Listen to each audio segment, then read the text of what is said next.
I've been a fan of the Pokemon franchise for pretty much my whole life. I started by watching the anime when I was about 2 or 3 years old. Then at 7, I got my first game with Pokemon Emerald. In fact, I still have my original childhood copy to this day. After Emerald, I've played every mainline game since. I think most of them are great because each of them has their own unique or interesting thing about them. But there are a couple that probably could have been a lot better. I'm looking at you two specifically.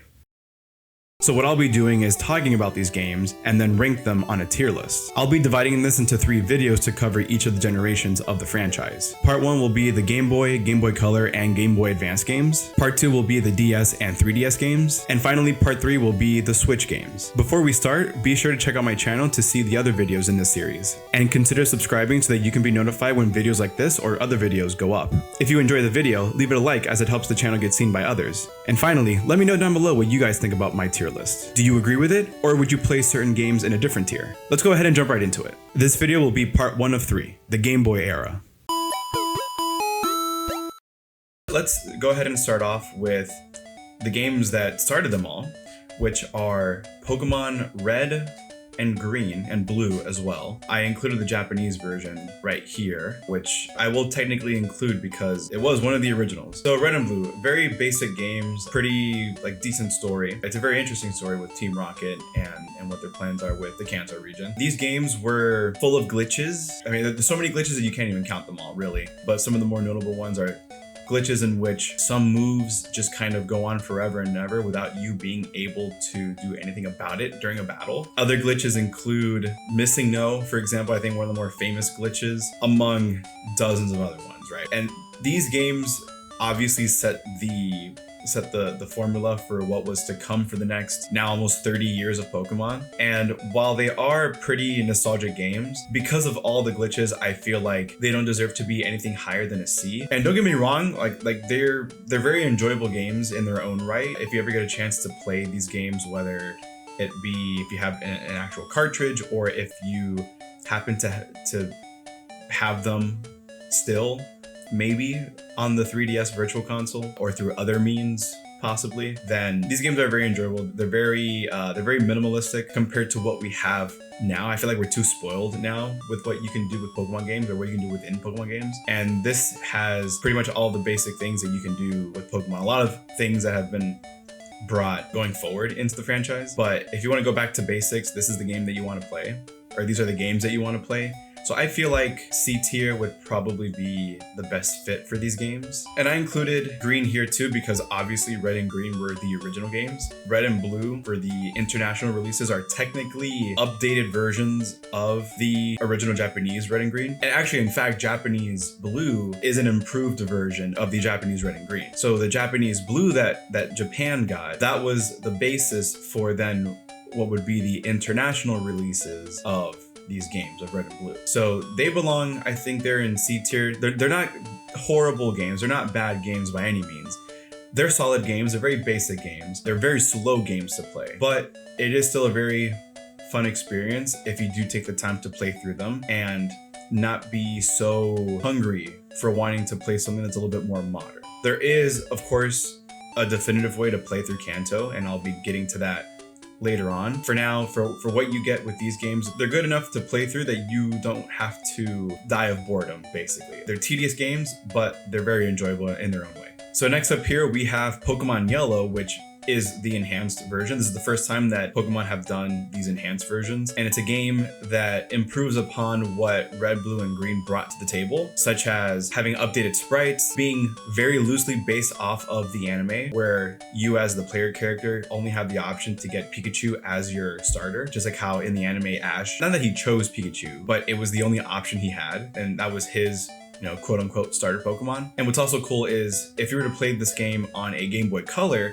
you actually get color. Like each of the Pokemon have their own unique colors, of course, just like how they would later on, based off their official art. So if you played it on a DMG Game Boy, it's going to be all monochrome. But if you were to play this game on a Game Boy Color, you do get actual color in these games. Now, despite being better than Red, Blue, and Green, I still don't think that they're that much better, that they deserve to be in B tier. So I'm going to put them in C tier, but I'm going to put them ahead of the original games there, because you still have some glitches. The games still feel very slow, but some benefits, aside from the ones that I've already mentioned, is that you do get to choose, or you do get to obtain and own all three of the starters that you would normally have chosen if you were playing any of the other 3 games. So at some point you can get a Bulbasaur, Charmander, and Squirtle all on the same file. It's very rare that you get games like that anymore from Pokemon, that you can get all the starters, unless it's like a post-game thing, or you have to have the DLC, like with Scarlet and Violet or Sword and Shield. So it's good that even way back when, almost 30 years ago, there was a Pokemon game in which you can get all 3 of the starters of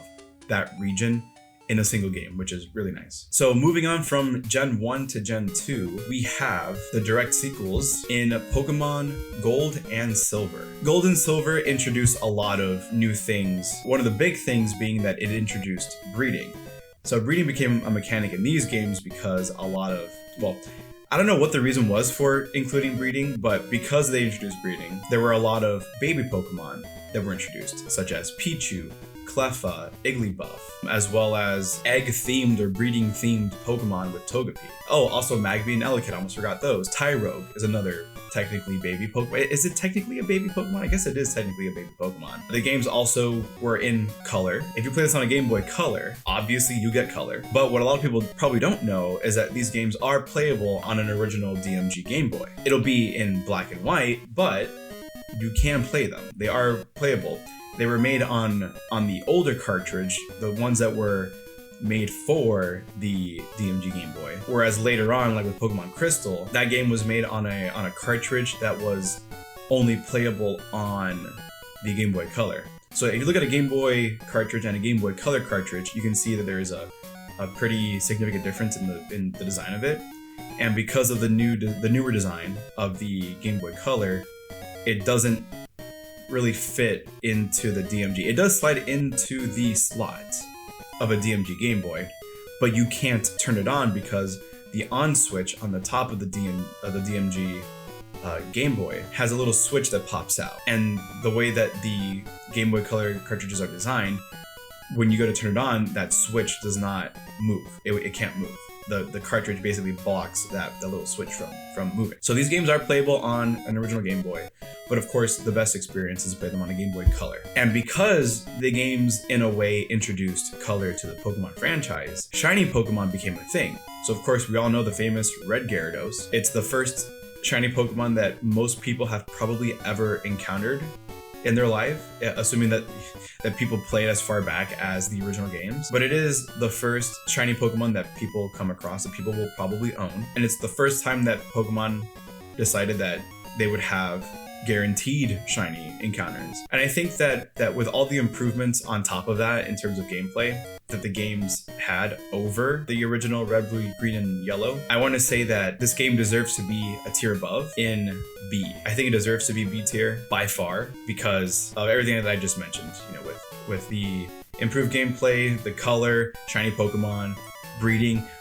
which I didn't mention, but in breeding, I feel like these games introduce what would be considered the first like method hunt, in which if you have the right combination of Pokemon, you can actually get shiny odds for breeding down to, or up to, I guess, or as frequent as 1 in 128, if I'm not mistaken. So the chances that you're going to hatch a shiny Pokemon under certain conditions, the chances of you hatching a shiny would be 1 in 128. And I think I even heard that there might be, or that a 1 in 64 chance is also possible. But to have possibly a 1 in 64 chance of hatching a shiny in a generation that the shiny odds were 1 in 8,192 is incredible. But yeah, I think these games do deserve to be a tier above the originals. And then we have this generation's enhanced version with Pokemon Crystal. I can't remember what kind of improvements were made over Gold and Silver. I feel like not much. I feel like it's pretty much the same game with just a couple of little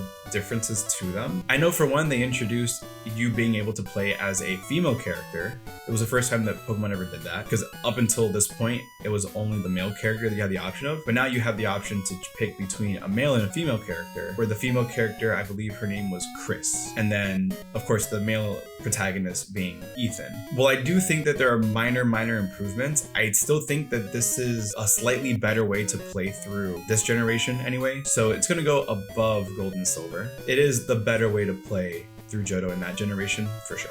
Actually, there are a couple of things that I just remembered. One of the things being that with Pokemon Crystal, they introduced animated sprites. So whenever you encounter a Pokemon, or you're in a battle and a trainer throws out a Pokemon, that Pokemon plays a little animation for like, a second or two. And it was really cool. Like for the time, that was something that would of course then carry over a little bit later on. But then I also have like my gripes about what they did with animated sprites that we're gonna get to now in a second once we get into the Gen 3 era. But that was one big thing that they did. It was like a little quality of life thing to let you know that you are playing the newer version of this generation. All right, so moving on to Gen 3, we have Ruby and Sapphire. This is the generation that I began playing Pokemon. I didn't play specifically Ruby or Sapphire. I actually played a different game, but I didn't play these until a little bit later. And I feel like all of the improvements that came from the Game Boy and Game Boy Color era going into the Game Boy Advance era, it started to make playing Pokemon less of a tedious thing because the games looked better, they ran better. You can kind of go a little bit faster in these games. They introduced the running shoes, which was really great for at least the early parts in the game before you ended up getting the bicycle. So it made the early parts of the game much more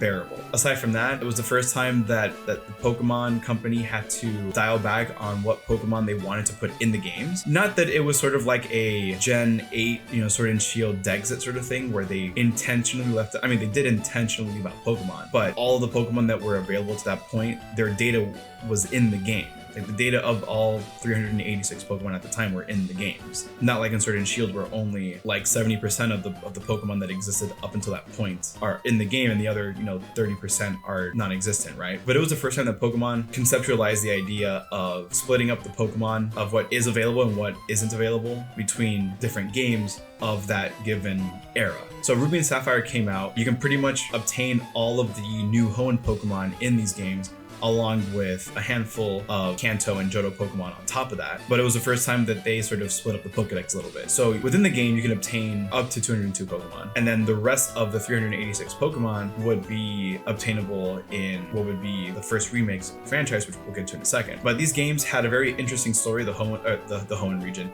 I guess the Hoenn region. The Hoenn region is a very diverse region, very tropical themed, very tropical inspired. And design-wise, I think it's really cool that because you have these two Pokemon that are opposing in every which way possible, you have land and sea, that half the region is land, especially the first half. Well, maybe not the first half. I would say like it's maybe like 75% of the game is land, and then the other 25% is in the ocean. And if anyone remembers the old, I think it was IGN review of Ruby and Sapphire, they gave it, I think, like a 7.2, and they said too much water, that the game had too much water. But I do think that these games have a lot to offer. They added a lot more interesting things to do within the game. With all of these enhancements, the graphical improvements, and the game just looking visually better with all the color, I think that it definitely deserves to be better than Gold, Silver, and Crystal. I would actually go far as to say that these games probably deserve to be an A tier. So I think Ruby and Sapphire definitely belong in A tier. They're very, very good games. I still think that there is a better way to play through Hoenn, which we'll get to very soon here, but they are great games to play. If you haven't played through them, I definitely recommend doing it. You will see some noticeable differences between if you're playing Ruby and Sapphire and if you played Emerald, in terms of how some areas were reworked, some caves, like some of the tile textures were updated to look a little bit better, like Meteor Falls, for example, and a few other places as well. But overall, these games are very good. Hoenn was my very first experience with Pokemon, but we'll get into that in a second. So I have a little bit of nostalgia for the region. They probably deserve to be at the low end of A tier, if I'm being honest. I think that A is definitely deserving for these games. All right, so next up we have the first remakes ever done by Pokemon that were remakes of the original Red, Blue, and Yellow, or Red, Blue, and Green, with Pokemon Fire Red and Pokemon Leaf Green. Pokemon Fire Red and Leaf Green. By far, I think these are the definitive ways to play through the Cancer region, not because it's just an updated version of the much slower pace and kind of bare bones Kanto that we get with Red, Blue, and Yellow and Green. You also get some additional areas that were made so far exclusively for these games. So you have the Kanto region,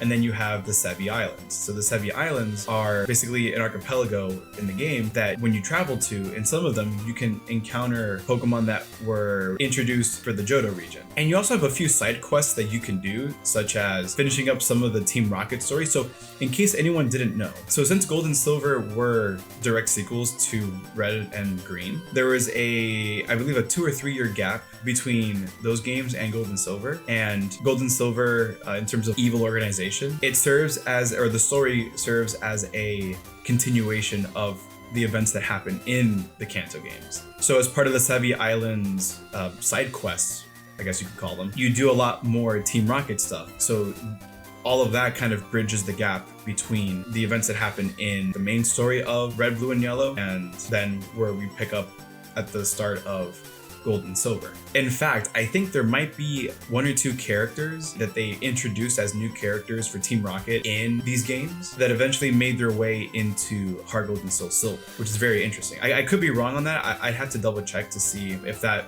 is true, but I do remember there being 1 or 2 characters, which I think were some of the Team Rocket admins that then eventually show up in Heart Gold and Soul Silver. And aside from that, there are other things that you can do too, such as be able to unlock the ability to trade between the Kanto games and the Hoenn games.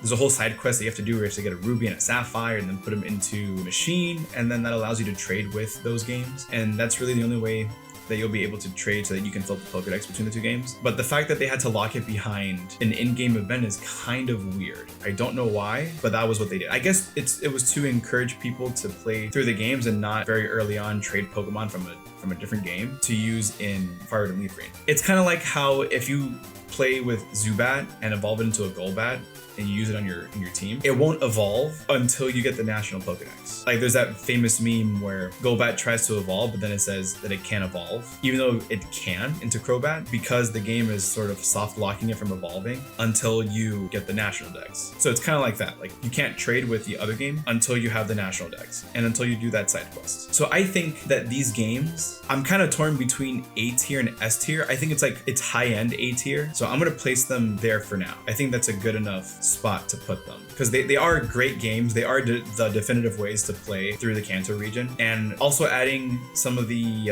like a couple of extra legendary Pokemon that are unfortunately locked behind events such as Ho-Oh, Lugia, and Deoxys. I think it's really cool that they were able to take what they did with the originals and enhance them, not just in the way that they look, but also in the things that you can do within the game. So kudos to Pokemon for doing that for us, the fans. And now what I believe to be, up to this point, one of the greatest Pokemon games ever made, and my first Pokemon game that I ever played, Pokemon Emerald. So Pokemon Emerald is a game that I received, well, I mean, I mentioned it at the beginning of the video. I got it for Christmas when I was 7 years old. It had just come out earlier that year, but I didn't get it until Christmas. And it's a game that I, to this day, still have, of course, that I've probably restarted as a kid like maybe 5 or 6 times. So I don't have my original save file, but I have a lot of great memories and a lot of nostalgia for this game. And I think that it is the definitive way to play through the Hoenn games, because not only do the games just look a little bit better and play a little bit better, and some of the features are better, but one of the big things that makes this game one of the best is the post-game. So this game introduced the concept of a post-game battle facility. In this case, it was the Battle Frontier. By far, that because of the way that the Battle Frontier was designed to be and how the facilities are unique in their own way, that's what makes the post game of Emerald one of the best ever. Because I don't think any other game really does that. And you know, all the enhancements and everything, and then the ability to catch other legendary Pokemon that were previously not available between Ruby and Sapphire and Fire Red and Leaf Green. So I'm gonna go ahead and put this in S tier because I think the game is practically flawless in my opinion, so it deserves S tier. And no one can change my mind. No one can convince me otherwise that Emerald is one of the best Pokemon games ever made, period. I'm going to stop right there because that'll do it for part 1. Part 2 will be out soon, but if it already is, I'll put it here on screen for you to click on. Aside from that, thank you guys for watching, and I'll see you guys, well, right here. Go ahead and click.